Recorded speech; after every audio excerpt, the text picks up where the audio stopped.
My poor little children will one day live in a nation where they will not be judged by the color of their skin, but by the content of their character. I have a dream today. Hello, I'm Ben Wattenberg. Can America have a colorblind society? Should it? It's an argument as old as the Republic itself. On June 14th, President Clinton will deliver what is being billed as a major address on that topic. It is a fitting moment to revisit this most persistent theme. Joining us are Randall Kennedy, a professor at Harvard University Law School and author of a major new book, Race, Crime, and the Law. His book is a powerful argument for stripping race out of the criminal justice system. And William Galston, professor of public policy at the University of Maryland and a former domestic policy advisor to President Clinton. The question before this House, is America going colorblind? This week on Think Tank.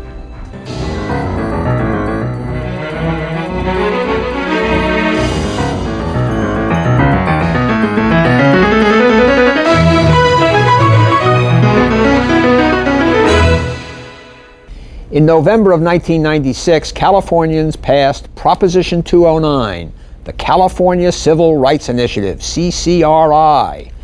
Borrowing the language of the 1964 Voting Rights Act, CCRI requires that government agencies be neutral on race, whether in hiring policies or admissions to state schools. President Clinton opposed Prop 209 as a ballot initiative. After Californians passed CCRI by 54 to 46%, Clinton instructed his Justice Department to work with those seeking to have the courts declare the measure unconstitutional. Randall Kennedy, a major advocate of colorblindness, recently wrote a controversial essay in which he argued that blacks should rethink their allegiance to group politics. The article has received a great deal of attention. We pick up our conversation on that topic.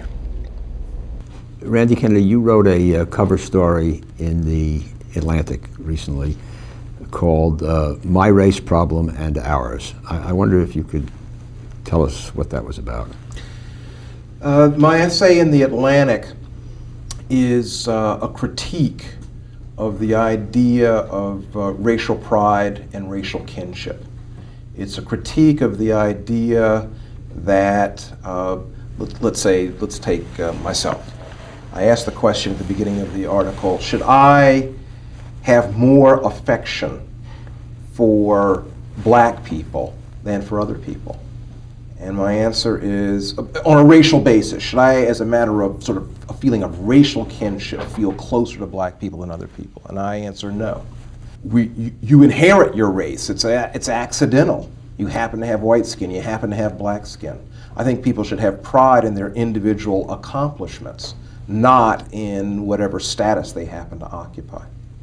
There was, I haven't seen it recently, but a few years ago there was that T-shirt that said, "It's a black thing you wouldn't understand." What do you think about that? I didn't like the T-shirt. I thought that it was I didn't like the T-shirt. And I think it was a very counterproductive T-shirt. Just suppose, for instance, that white people looking at that said, "Yeah, that's right. It's a black thing. I don't understand, and so I guess I shouldn't make any effort to try to understand my fellow American. I'm only white. I can't understand I can't empathize with this person." I'm against that sort of thing, and that's what my article is really articulates. What do you think? Well, first of all, my hat's off to you. It was one of the bravest and most honest pieces that I've read in a very long time, and I think that the national discussion that it's sure to spark will do us some good. Having said that, I would want to distinguish between the civil dimension of kinship and affiliation and the civic dimension. And I agree with you absolutely that this sense of being more like one group than other groups should not in any significant way affect our sense of common citizenship, the way we legislate, the way we conduct our public business. Having said that, I think that part of the reality of life in this country and in every country is that there are subgroups which are divided to some extent by differences of experience, differences of situation. Those subgroups have something in common. I'm Jewish, and I don't think that being proud simply because of that fact is warranted. But if you're asking me, is there something that I have in common, kinship to use your term, with other Jews that I don't have to the same extent with my other fellow citizens? I think the answer to that question is yes. And the question in our country is to how to combine those two parallel and I believe consistent truths. Let me respond to that. One, you mentioned reality. That's right. Your description of reality is I agree with, but reality is changeable, and we need to change the realities on the ground today. Two, with the distinction between the civil and the civic. The civil will bleed into the civic. For instance, let's imagine there is no law that prohibits people from joining, let's say, all-white private clubs.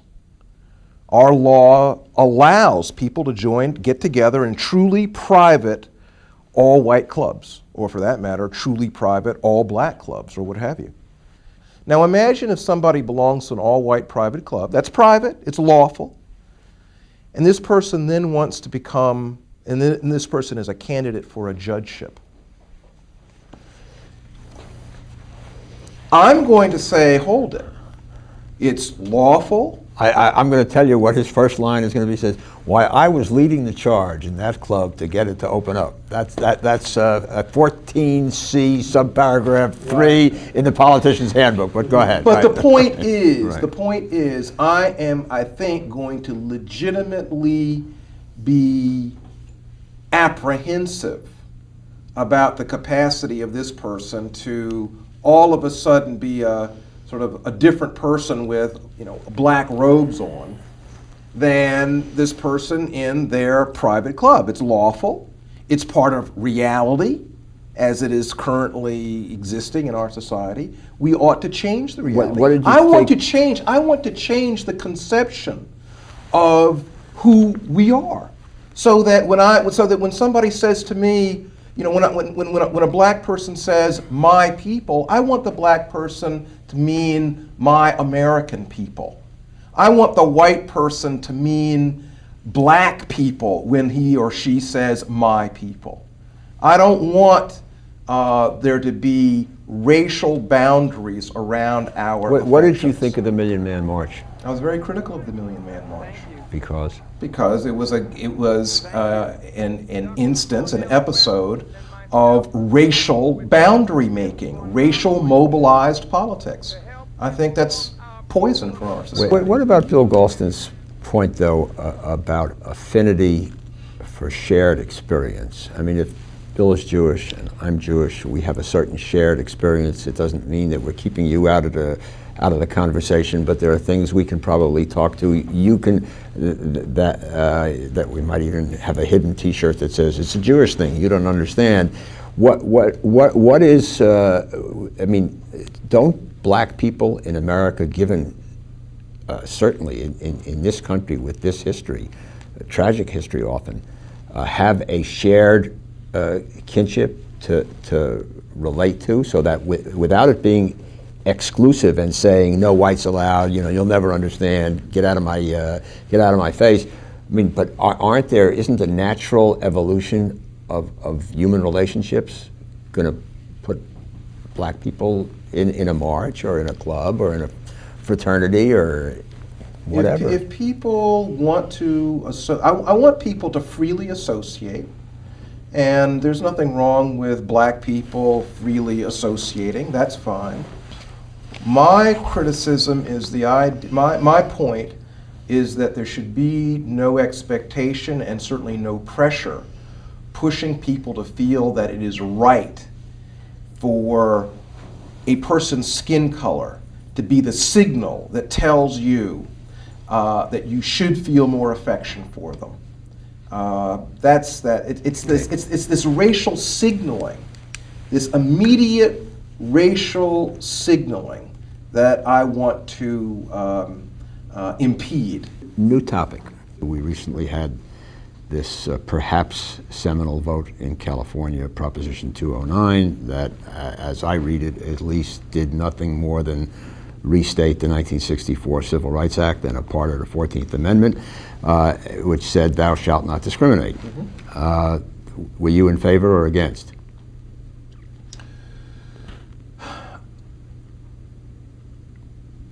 Probably against. Stop. Were you favor or against? That proposition as drawn Yes. by itself, Yes. I was against it as a freestanding proposition. I think we are all in agreement that a colorblind society is a good thing. Here was this Proposition 209, which, at least as I read it, said we should have a colorblind society, and you two guys are against it. Why? I'll let you go first. Yeah. What's wrong with you? Well, a society is a complex system, and changing one part of it without changing other parts of it at the same time can create even more serious imbalances than the ones that you set out to rectify. In the case of Proposition 209, which I think is based on an incontrovertible principle of justice, it is clear to me, and I have studied the California educational system in great detail, that its immediate and inevitable consequences will be to dramatically reduce, and I mean by 3/4, the number of African Americans entering the elite institutions of higher education in the state of California. That's the fact. Yeah, but let us underscore elite, because they would go down from UC Berkeley to UCSD or whatever. We're not talking about people not being able to go to college. And I didn't mean to say anything wrong about UCSD, but go ahead. Right. My objection is to enunciating the principle as though it were a fact, and then saying, let the chips fall where they may. Let me say exactly what I mean by that. The California system of public education has gone downhill woefully in the past 20 years. Not only is the average quality much lower than it was 20 years ago, but the disparity between the remaining good schools and the larger number of bad schools is greater than it was 20 years ago. I don't know anybody who can take a look at the public education system of the state of California and say that there is equal educational opportunity in the state of California. The problem with simply altering the affirmative action regime as a freestanding act is that it does nothing to address the question of background inequalities generating the inevitable outcome, that is the diminution by 3/4 of the number of African Americans entering the elite institutions of higher education. Right. If Governor Wilson had said, I have a comprehensive plan that I'm serious about to equalize educational opportunity in my state, and as we equalize educational opportunity as demonstrated by the performance of the schools, we will phase out affirmative action, Okay. I would have cheered, but he didn't do that. May I speak honestly? I am unimpressed with that argument. Okay. Because we all, that is the standard rebuttal. Oh, yeah, right, we'd really be for it if the following 11 things all fell. That's not the way the system works. Pete Wilson could get up there and say, I'm going to reform everything, and this is just a part of it, and then he's got a legislature, and he's got this, and he's got that, and there are different principles of equity and law in each one of these things, and what you end up saying is, I think it's fine to contravene the Civil Rights Act of 1964. What is your excuse for being colorblind and anti-209? First thing I want to say is that I'm very ambivalent. I mean, that's I am too. I'm putting on a little bit of this, but go ahead. I'm very ambivalent because my strong preference, my very strong preference, is for people to be treated regardless of race.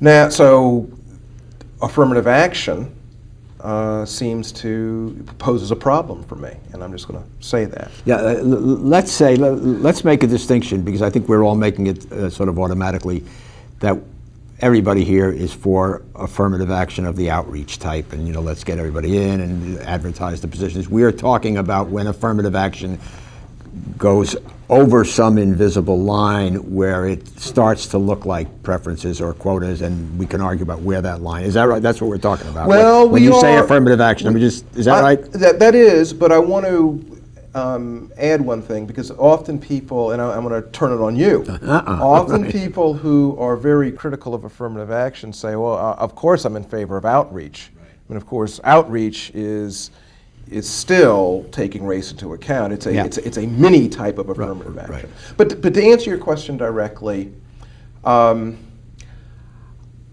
guess I'm ultimately, though ambivalent, I was ultimately against 209, because I thought that it seems to have removed any amount of flex in the system in California. And I would have preferred to have an arrangement under which there would be a little bit more flexibility, taking into account.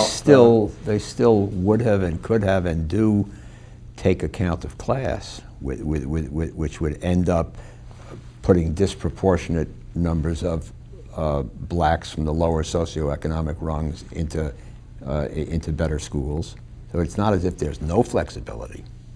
No, I understand that. I'm talking specifically about race, because oftentimes people make it seem class and race are different. Of course they are. And the question would be, is there some social utility in providing a boost to the black middle class kid over maybe a white kid whose parents might earn less money than the black middle class kid?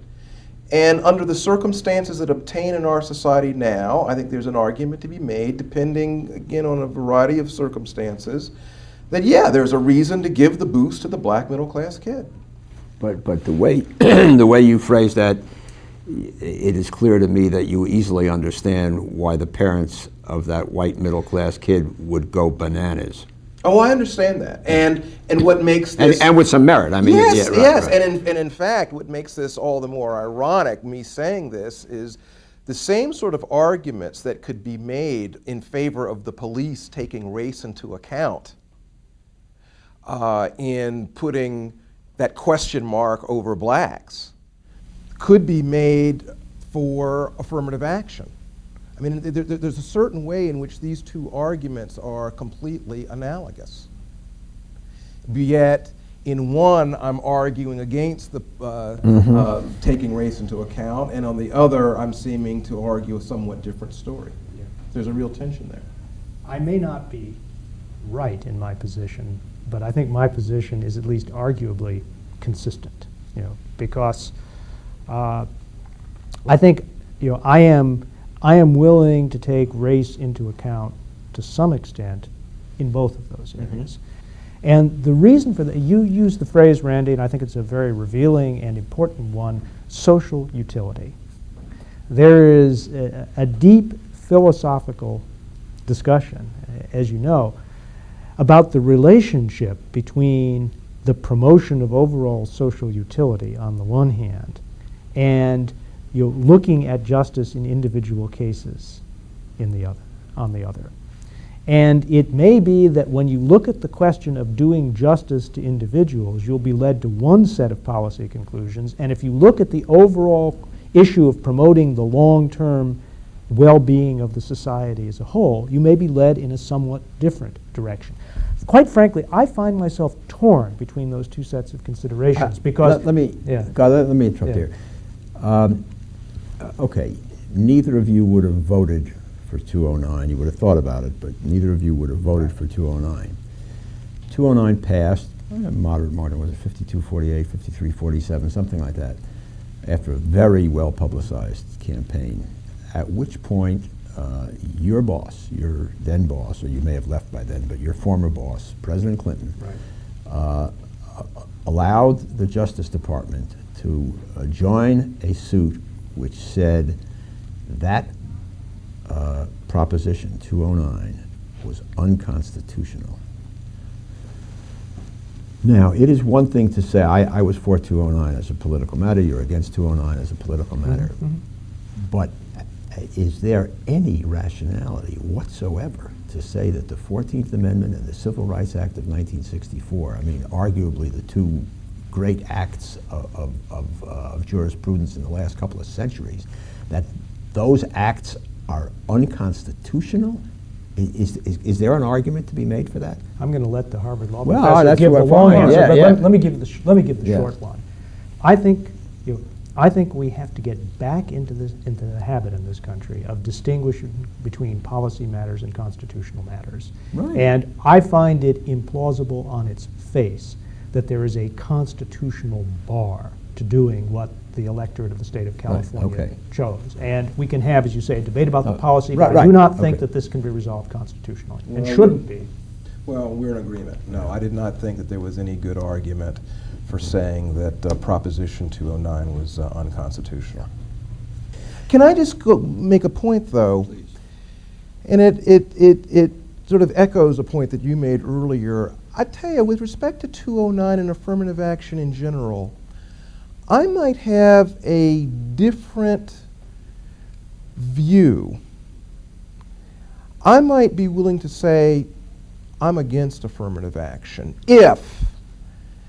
if authorities, if the general population could tell me we are going to, across the board and very vigorously, enforce a regime of equal treatment before the law.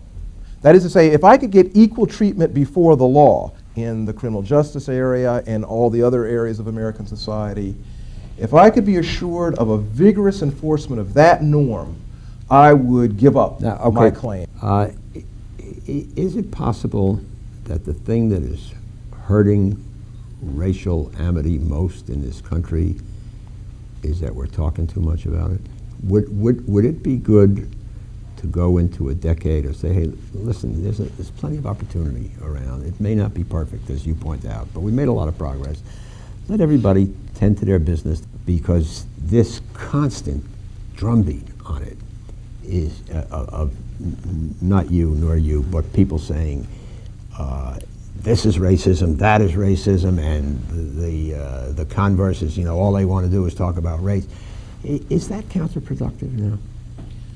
Stupid talk is counterproductive. Intelligent talk is needed and is useful. First of all, there is some good news. Racial attitudes, mutual acceptance, I think, is growing rather than shrinking. Yeah, I do too. The notion that we're on the verge of a race war is, I think, a journalistic fantasy. Not your journalistic fantasy. No, I think that just, I think I look at these intermarriage rates. I mean, that's the future of this country. We are really creating a new folk out there. That's another program which we've done several times. Go ahead. Having said that, I think there are some areas, and I would put the crisis of legitimacy of the criminal justice system at the top of that list, where remaining silent in the face of the attitudes that we can see are out there is very, very risky. I'll be honest, I was stunned and shocked by the divisions that were produced by the O.J. trial. If you'd asked me before that trial started, is it going to work out that way? Would it work out that way if the verdict went that way? I would have said something between no and hell no. And that tells me that I failed to grasp something very fundamental about a contemporary reality of American society. And so I think we need to talk about that. Okay, let's just end it here. Thank you very much, Professor Randall Kennedy. Good luck on your big new book, Race, Crime, and the Law. Thank you. Bill Galston, sometime unindicted co-conspirator in various political causes. I thank you for joining us. Good luck on the not yet completed book that is lurking. And thank you all for joining us for Think Tank. I'm Ben Wattenberg. We at Think Tank depend on your views to make our show better. Please send your questions and comments to New River Media, 1150 17th Street Northwest, Washington, D.C. 20036. Or email us at thinktank@pbs.org. To learn more about Think Tank, visit PBS online at www.pbs.org. And please let us know where you watch Think Tank. Have a dream.